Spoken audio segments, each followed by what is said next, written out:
Hey everybody, welcome to the Panda Arcade. In this video, I'm going to do something a little different, and only because I love this game. We're going to be looking at the latest patch for Pax Autocratica. So this had a lot of things in it, and I'm just going to read to you the entirety of the patch notes. It says, Citizens, this update introduces many optimizations, progression, and quality of life improvements fueled by your field reports. Please review the following changes with pride. The major updates include they added a new colony difficulty on the customization screen, allowing leaders to adjust overall base work efficiency, time progression, stamina consumption, and conflict behavior, and more. They significantly increased the maximum number of foundations that can be built. They reduced shadow performance costs on medium and low graphical settings, optimized memory usage for soldier animations, improved foundations rendering logic, and greatly improved base performance. Opening the victory chest after completing a battle now automatically collects all dropped items across the map. Seeds produced by the greenhouse and eggs produced by the animal farm are now automatically returned to their respective buildings after harvesting. Vehicle durability can now be restored while staying on rest planets. And they adjusted Victory Square to use an even numbered width. Thank you so much. New features include, for combat, they added a killing an enemy with weapons core. Frontal thrust now resets its skill cooldown. So weapon core frontal thrust is actually really fun, and so I am glad to hear this combat change. For base, when a soldier locked to a work position is assigned to an expedition, a confirmation pop-up will now appear, and they added an option to change the ship flag in the office. The flag on the wall behind the desk serves as the interaction point. The custom flag will be applied to the whole base in future updates. So now we have an entire list of improvements and optimizations. So for combat, they increased the activation priority of Revive Core, which will now be used before second chance items. The Infested Nest battles now provide more core fragment chest, and one overly confined boss spawn location has been removed. I think I know what this is talking about here. The potion-related cores will no longer appear when no potion skill is equipped. Thank you. And they increase the interval between enemy spawns when the ship appears during Infested Nest battles. Under balance and progression, we got a lot. They increased the maximum number of street lamps from 50 to 999. Special soldier work speed now increases with rarity, making higher rarity special soldiers more useful. Thank you. They adjusted the rarity of certain ships and special soldiers, and they increased the drop rate of newly unlocked weapon blueprints in Sector 2 and 3. As for the UI and interaction, we've got improved quest tracking guidance. Thank you. Added page turn sound effects to the building radio menu.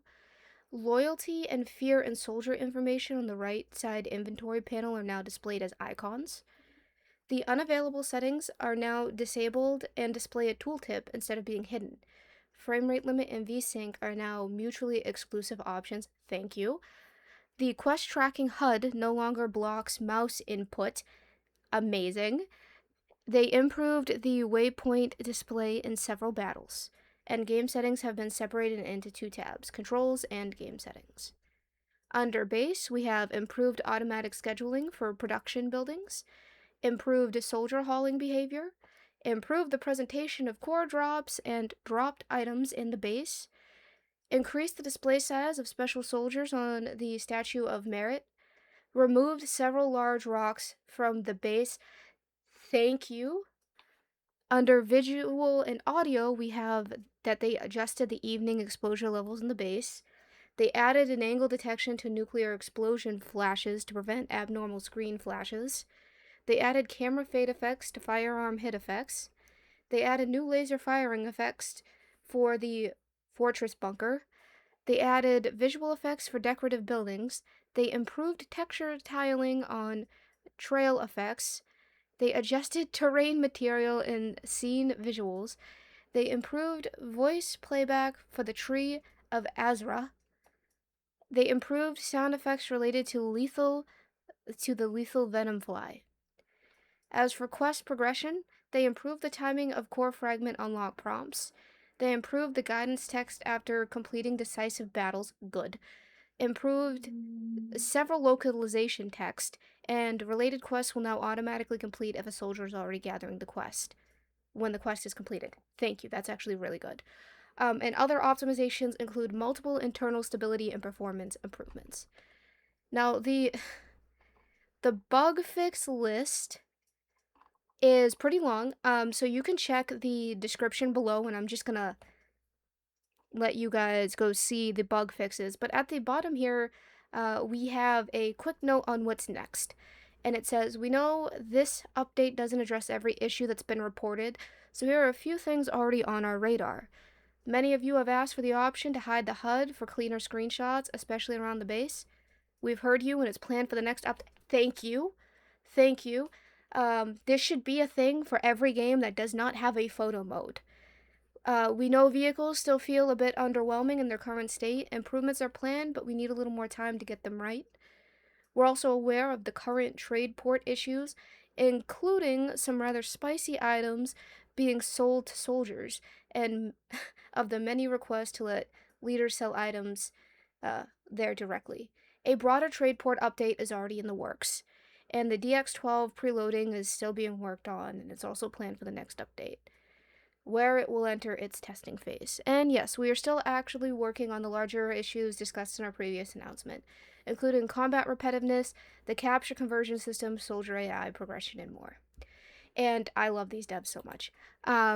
So if you guys like me going over patch notes and keeping you informed, please hit that like button, subscribe, and let me know in the comments.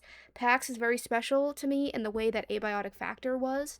I don't cover updates for every game in this way, but I think PAX and the work that the developers are doing to it really deserves this kind of recognition.